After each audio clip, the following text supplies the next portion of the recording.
Hello mga ka-chef. Ready na po ang aking kitchen para sa inspection ng health department bukas. Para sa may routine kasi sila na yung ganyan. Yan. Nakaano kasi yan dyan. Dapat ganyan. Tapos, ito dito.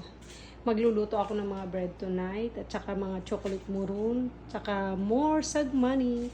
Sobrang linis. Kasi mahigpit po talaga dito sa Illinois.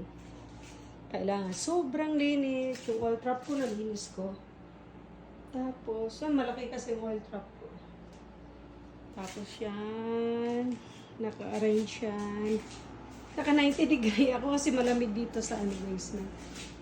Tapos, grabe, dami kong inanuhan na puto na molder. So, malinis ang aking kusina. Ito yung mga gagawin kong bread tonight. Tapos, papakita ko dito mga ito dito. Yung para sa hand washing yan.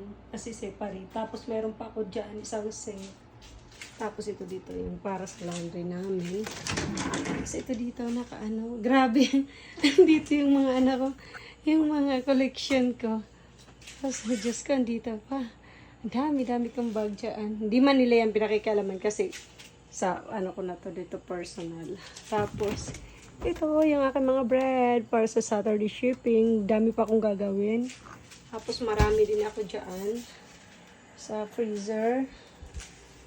Yan, mga collections ko. Diyan lang sila. Linis kasi ako. Tapos magluluto na ako ngayon.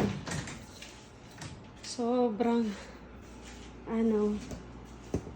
dito, mga pampaswerte ko.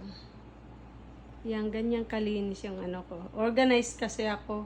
Kaya pag may gusto akong kukunin, madali.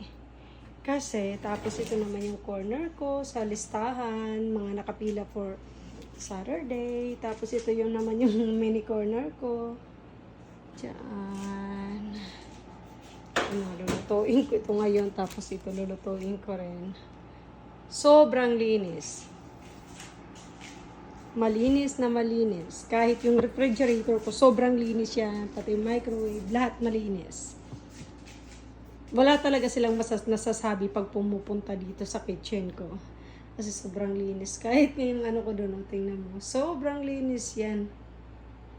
Okay, thank you for watching. Bye-bye.